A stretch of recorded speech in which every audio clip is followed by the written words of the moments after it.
Kathmandu view tower भत्काउनु पर्ने पक्षमा उपमेयर Sunita Dangol. दशबिन Kathmandu महानगरपालिकाकी उपमेयर Sunita Dangol Kathmandu view tower भत्काउनु पर्ने पक्षमा देखिएकी छन्। पुरानो बस पार्कमा निर्माणाधीन काठमाडौँ भ्यू टावरको विषय थप पेचिलो बन्दै गएपछि महानगरपालिकाका मेयर बालेन्द्र शाहले टावर भत्काइदिने योजना बनाइरहेका छन्। मेयर बालेन्द्रले भ्यू टावर भत्काउने योजना बनाउँदै गर्दा उपमेयर पनि भत्काउने पक्षमा देखिएकी छन्। पत्रकार संघको भेटघाटमा उपमेयर डङ्गोलले काठमाडौँ भ्यू टावर औचित्यहीन रहेको बताएकी हुन्। उनले महानगरको विवादको इपिसेन्टर बनिरहेको पुरानो बस पार्कको भ्यू टावर अनावश्यक भएको बताइन्। प्रयोजन र उद्देश्यका लागि लिएको हो, त्यसका लागि प्रयोग हुनुपर्ने भन्दै उपमेयर डङ्गोलले जनतालाई ढाँट्न नहुने स्पष्ट पारिन्। सटर बनाएर महानगरले व्यापार गर्न जरुरी नभएको उनको भनाइ छ।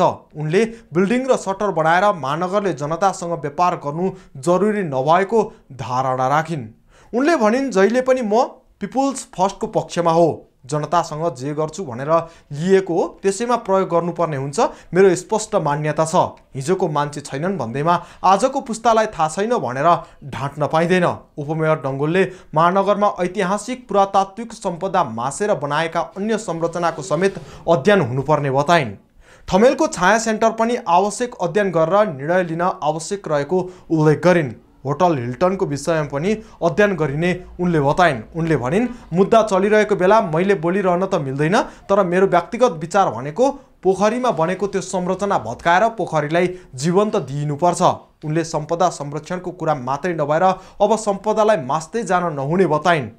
अहिले बनाउँदा यति खर्च भयो भने उति खर्च लाग्यो भनिएला, तर हाम्रो सम्पदा जोगाइराख्न सके 100 वर्ष जीवन्त राख्न सक्छौँ, उपमेयर डङ्गोलले भनिन्। त्योभन्दा ठुलो सम्पत्ति केही हुन्न, त्यही पुरानै अवस्थामा फर्काउन सकेको दिन मात्र सम्पदा संरक्षणमा लागिरहनु भएकाहरूले न्याय पाउनुहुनेछ।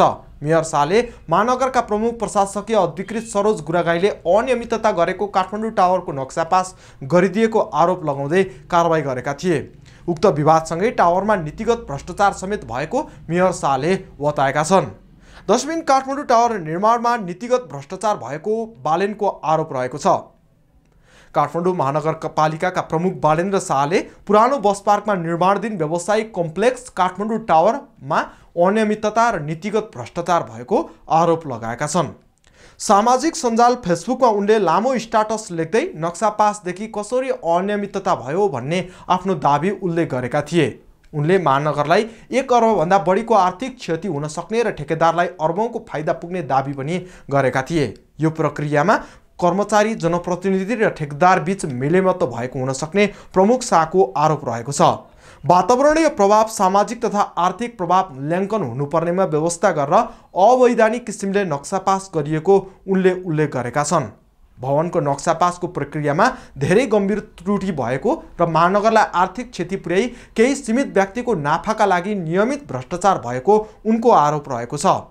टावर निर्माण सुरु गर्नुभन्दा पहिला 2072 असार 22 मा काठमाडौँ उपत्यका विकास प्राधिकरणले फारबडीमा 2.41 भन्दा माथि जान नमिल्ने अर्थात् 12 तलाभन्दा माथि जान नमिल्ने गरी योजनाको अनुमति दिएको थियो।